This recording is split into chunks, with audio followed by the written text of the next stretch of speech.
Hey, Chris here from Ielts Advantage with another video, and today we're going to look at 7 ways you could fail Ielts in 2020, and most importantly, how to avoid it. So this is based on real data that we have looked at from the emails that we see every single day. So throughout 2019, thousands of you have emailed us telling us why you have failed. So what we're going to do in this video is show you the 7 most common reasons why people fail. So think about these as traps that you could fall into, and we're going to show you how to avoid these traps, and then you can succeed in 2020. All right, so let's get going. Number 1, practice does not make perfect. All right, a very, very common email that we get from students is, I've done all of the practice tests and I still failed. Well, let's look at why that is a problem. Practice is just a small part of your overall preparation. There are other things that you need to consider that are actually way more important than practice. It is a common thing that people hear, practice makes perfect, and you would think if I just do lots and lots and lots of practice tests, I'll get better. That's actually not the case. And practice without real feedback is a complete waste of time, because you could be making the same mistakes again and again and again and again and actually get worse. And to make things even worse still, you are wasting a huge amount of time doing this. And then you go and do the test, waste even more time, waste a lot of money. So what should you do instead? How do you avoid this trap? Realize that practice is just a small part of your overall preparation. First, you need to learn what to do, because you could be practicing test after test after test and doing the wrong things. So if you join a good course or get a good teacher or get reliable materials and really think about them when you're learning them, you're going to understand what you're doing wrong before you do it. Then, importantly, you are going to do it. But the most important 2 things are here. Getting feedback on where you are going wrong, because you are not an Ielts expert. You're not a native English speaker. You're going to make mistakes. That is totally normal. That's totally natural. But if you don't get feedback on your work, you're not going to know where you're going wrong. But some students do learn what to do, they do practice, and they get feedback, but they do nothing with that feedback. So if your teacher or whoever you're dealing with tells you, you need to improve this thing, you need to improve that thing and you need to work on that. So if you had student A and student B, and student A does 100 practice tests, but student B does 2 practice tests, but they learned what to do and they got feedback, and most importantly, they turned their weaknesses into strengths, student B is going to outperform student A 100 times out of 100. It's that simple. Number 2, using fancy high-level vocabulary. So you wouldn't believe the number of students who email us and say, I can't believe I failed. I got 6.5 again, even though I used all this fancy vocabulary. I watched a video on YouTube that told me to learn these 5 words and then I'd magically get a band 7 or above. That's nonsense, all right? What's going to happen if you think that learning and using fancy or high-level vocabulary in your test? Well, why is that a problem? Well, you're going to make lots and lots and lots of mistakes. You do not know how to use that vocabulary. There is a huge difference between memorizing vocabulary or learning vocabulary and actually being able to use it. So by using this high-level vocabulary, you are lowering your score. That's right, you are decreasing your score by trying to use it, because you are being judged by the examiner not on how fancy or high level your words are, you're being judged on the accuracy of those words. And if you look at band 9 essays, 95% of the words are actually simple words. It is not about using fancy words every chance you get. It is about using your words to answer the question clearly and use those words accurately. You would be very, very surprised to see a real band 9 essay and see what real band 9 vocabulary looks like. It is very, very different from those YouTube videos that tell you, use plethora in your essay and you're magically going to get a high score. That's nonsense. You won't answer the question as well. So We see this a lot where students memorize like 15 or 20 words and they go in and they're thinking, how can I use these 15 or 20 words? Not the most important thing, which is, how can I actually clearly answer this question? All right, that is what the examiners are looking for. Can you, in English, clearly communicate and clearly answer the question? Not look at a YouTube video and then put in a bunch of high-level words. So what can you do instead? Of course, you should be improving your vocabulary on a daily basis. Every single day, you should be listening to English and reading English and noting down new words, learning words properly and using those words as much as you can. But in the short term, what you can do is you can follow the 100% rule. You should not use a word either in the speaking test or the writing test unless you are 100% sure about the meaning, the spelling, the grammar, collocations, and the style of that word. If you disagree with me, think about what you are saying logically. If you say, well, Chris, I'm not going to follow that rule. I'm going to use words that I don't really understand the meaning of. I'm not too sure about the spelling or the collocations or the style, and I'm going to do that instead. You are guaranteed to get a low score because you're guaranteed to make mistake after mistake after mistake. Only use words you are comfortable using and stop using high level or fancy vocabulary. At the end of the day, vocabulary is only 25% of your total score. All of these online gurus telling you that it's the secret to getting a high score, just ask them, well, what about the other 75%? Number 3. Takes us into following a guru or expert.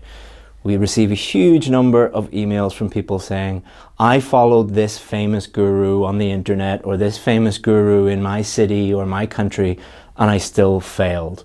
And they come to us feeling really, really guilty and they feel terrible about themselves because they blame themselves because they think, oh, this person has millions of followers and everyone says that they're an Ielts genius or an Ielts guru or an Ielts expert. But let me give you a very, very simple equation to explain this. Lots of desperate people plus lots of money equals fake gurus. Not only in the Ielts industry, but any industry where you have millions of desperate people who will do anything to get what they want, plus they have quite a bit of money. There's a lot of money to be made when you have millions of desperate people. That invites fake gurus, people who pretend to know what they're doing in order to get your money. They are not interested in helping you get the scores that you need because they don't know how to do that, because that would take years and years and years of experience in order to help students for real. What they do, create an online presence, tell everybody that they are a famous guru, and then they take your money. They don't actually help you get the scores that you need. So in order to avoid this, you need to be aware of some warning signs. So when you're looking at an online teacher or an offline school, here are some warning signs. If there's just one of them, I would be wary. More than one, run the opposite direction very, very, very quickly because they're going to take your money and also, most importantly, take your time, which is going to not be great for you. So a big warning sign is the easier they say it's going to be, the bigger the warning sign. So if they say, join my course and in 2 weeks, I guarantee that you're going to follow my easy system and easily get a band 9, that's nonsense. That's not possible. Guarantees. There isn't a single school or teacher in the entire universe that can guarantee you to get a score. That's just not going to happen.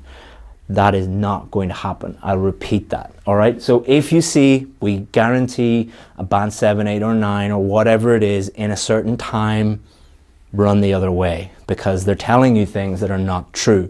Any real Ielts teacher, if you sit down with someone who has taught Ielts for years and has been an examiner and ask them, can you guarantee that 100% of students will get a band 7? They will laugh at you.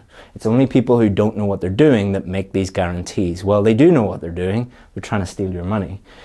If they tell you about magic strategies or secret strategies or things that only they have, and if you give them money, they're going to give you these magic things that will guarantee to get you a high score, run the other way. If the course or the teacher is very, very, very cheap, especially if they are giving you feedback, all right? So why should you be wary about cheap feedback? Well, good teachers cost money. I hire teachers all the time. The best teachers, just like the best doctors, just like the best lawyers, charge the most money, all right? The teachers who are not very good, they charge the least amount of money. So there's only two possibilities if your school or your online course is giving you lots of feedback for a very cheap price. Number one, the most popular one, they're just copying and pasting comments. So they've got a bunch of comments, band 7 this, band 6 this for this criteria, and they're just getting an admin person or somebody who knows very little about IELTS to copy and paste comments in. You'll be able to spot this because you'll get the same comments again and again and again. Big warning sign. Second reason, or the second way that they can do this, is hire the cheapest teachers possible. People who have no experience teaching IELTS, they don't know what they're doing, they know as much as the students do, and they will work for a very, very cheap price. So the cheaper it is, the more wary you should be. Also, misleading reviews and fake reviews. A really good school will have hundreds and hundreds and hundreds and hundreds of positive reviews and real success stories. Fake schools, fake gurus will have these, but they will be fake, of course. So misleading reviews, what do I mean by that? If you see schools that are posting a lot about students getting a band 9 in listening and a band 9 in reading, but then you look at the actual thing and they always get a low score for writing and speaking. So they never talk about students, their writing score, their speaking score. They're always talking about their reading and listening scores. Reading and listening scores are always higher. It's not that difficult to set up a school and get a few students coming in who get a band 9 without you even helping them. That's not that difficult. It is more difficult to consistently get scores of 7 or above in writing. If you see lots of real students who got a 7 or above in writing, that's a really good sign. If you see a school with 9 in anywhere in the title and they're talking about all the students get a band 9, but you realize it's just listening, that's a big problem. Or fake reviews. You'll see this where they will take stock photos, so you can look at the photos and put them into Google Images, and you'll see that they just took the photos from the internet. They're not real students. Or you'll see a student who has a PTE certificate and an IELTS certificate and an OET certificate and a TOEFL certificate on many different pages on their website. Why did that student do 6 different tests? They're fake reviews. Number 4, relying on structures and strategies. So strategies are important, structures are important, but like practice, students overestimate how important they really are, and they rely on those, and that means that they ignore other really, really, really important things. So for example, 50% of your writing test is vocabulary and grammar. There are no strategies or structures to help you with your grammar or your vocabulary. The IELTS test at the end of the day is an English test. I could take 100 students and who are at a band 5 level and give them all the structures and strategies in the world, but they're never going to get a band 8 or a band 9 until their English level goes to a band 8 or a band 9. When we work with students, we not only help them with structures and strategies, we also help them improve their English level, because that is going to give them the best chance of getting the score that they need. Think about the speaking test. Pronunciation, 25%. No strategies or structures are going to help you with that. Fluency, the same. Grammar, the same. Vocabulary, the same. So strategies and structures ignore 100% of the speaking test and 50% of the writing test. They are useful, but if you rely on them, then you're going to fail. So what can you do instead? So think about your IELTS preparation in the same way that a mechanic would think about an engine. Now, an engine is going to stop working completely if just one small part of that is broken. Same with your IELTS preparation. There's probably just 1 or 2 small parts that you need to work on, and everybody's different. That's why we treat students as individuals, all right? We find out what their individual weaknesses are, and then we turn those individual weaknesses into strengths. So we fix the most important part, the part that is broken. General strategies, general structures are not going to help you with that. So you need to be aware of that. Number 5, doing a crash course. Crash courses don't work, all right? Why do they not work? Well, let's say you need help with your grammar, minimum 1 month, could be up to 12 months. You need help with your vocabulary, minimum 3 months, could be up to 18 months. Pronunciation, even longer. Helping you with your writing, you can't learn writing by looking at a 1-week course, all right, that just covers the basics. You need to understand where you're going wrong and develop those skills, and that's going to take you at least a month, all right? It could take you up to 6 months. So it's tempting to think of crash courses, like they're really, really tempting, all right, because you're going to save money and you're going to save time. But does it really save you money? Does it really save you time? You're saving time and money in the short term, but you are probably going to fail, wasting you a huge amount of money and a huge amount of time in the long term, especially if you go from crash course to crash course to crash course to crash course. That should tell you something, all right? If you've done a crash course and failed, you're probably going to fail again. I think it was Einstein that said the definition of insanity is doing the same thing over and over and over again and expecting the same result. So again, think of it like a mechanic, all right? If my car was broken down, I wouldn't go onto YouTube and look for a engine fixing crash course, or go onto Amazon and buy a book on how to fix an engine. All right, I would take it to an expert and they would tell me exactly what is wrong with it, and then they would help me fix it. Do the same and you're going to save money and save time in the long run. Take your preparation to someone who actually knows what they're doing, and they will show you exactly where you're going wrong and exactly what to do in order to improve. Number 6, memorization. The Ielts test is not a memorization test. If you treat it like a memorization test, you're going to fail because it's not a memorization test. Let me demonstrate. So, understanding the question. Let's just take task 2, writing. You can't memorize how to do that. Generating ideas, that's a cognitive skill. You cannot memorize a bunch of ideas and then put them into your essay. That's not going to work. Paraphrasing requires a certain level of skill, a certain level of grammar, a certain level of vocabulary. You can't memorize paraphrasing. Writing paragraphs is a skill. You can't memorize it. Developing arguments, a lot like generating ideas, it's a cognitive skill. You will not be able to memorize developed arguments. Using vocabulary is very, very different from learning vocabulary. Most people have a huge passive vocabulary, lots of words that they know.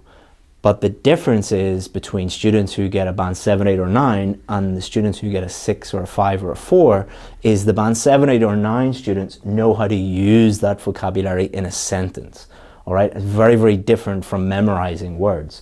Same with using grammar. You're being judged on the accuracy of your grammar, not how many fixed phrases or sentences did I memorize.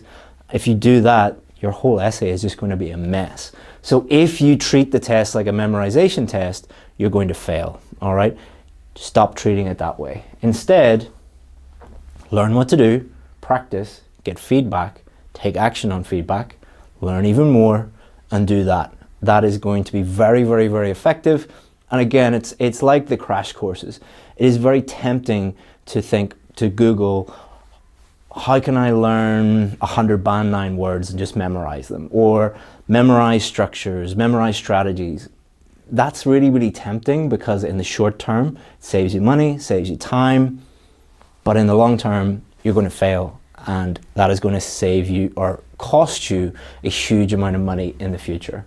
And the number one reason why people fail, this is the most common one and the most important one, doing the test before you are ready. So I want you to imagine that you are pregnant, or your wife or your girlfriend is pregnant, or your sister, and they go to the doctor and they say, I'm pregnant, everything's great, but I want you to get this baby out in 3 months because I want to move to Canada and I've got a lot of stuff to do and I've got a job offer in Canada and I also need to get the visa sorted. So could we just hurry this up and get it done in 3 months? The doctor would be laughing, rolling on the floor laughing at you. This is how IELTS examiners and IELTS teachers feel all the time, because students come in and it's very obvious that it would be no problem to get this student the score that they need in 3 months or 6 months or 9 months or 12 months, but they want it today or they want it at the end of this week. That is insanity. You are going to fail again and again and again and again if you have this mindset. We have heard from students and even worked with some students who have this mindset where they want everything within a week, and they have done like 19 failed tests over the course of a year. So by being, not living in the real world, not living on this planet, not living in reality, they are wasting a huge amount of time because they wanted to save time. Think about things logically and only do the test when you're ready. How will you know you're ready? Do not book the test until you are consistently getting the scores you need under exam conditions. Read that again. It's going to save you hundreds, if not thousands of dollars, and it's going to save you weeks, months, maybe even years of your life. Do not book the test. You are not going to get lucky. The angels are not going to come down from heaven and take your pen and write the Band 7 level essay. You're not going to get there through luck or hope. You have to be able to consistently get that score that you need under exam conditions before you even think about booking the test. The first thing that we tell our VIP students when they come into the course is, do not book your test until we tell you to book your test. And some students will argue with us and they'll say, well, I want to move to Canada in 3 weeks. That's great, but you're going to be moving there without the score that you need. All right, what you want and what is reality are two different things. And if you start to live in reality and become a little bit more reasonable with your expectations, you're going to get the score that you need. In order to do this, you can do this for reading and listening by yourself. You can check your own scores. For speaking and writing, you need a teacher to help you with that. And you can complain about that and say, oh, I can't afford it. But if you think hiring a professional is expensive, try hiring an amateur and see how much that costs you. So those are the 7 things that you need to avoid to help you even more. What I've done is put together a free course called IELTS Fundamentals that is going to show you the fundamental things you need to learn in listening, reading, speaking, and writing. It's 100% free. All you have to do is just click the link below, enter your name, enter your email, and you'll be able to get instant access to our free fundamentals course. And I hope that that helps you even more in 2020 and you avoid those 7 things and get the scores that you need. Good luck in 2020.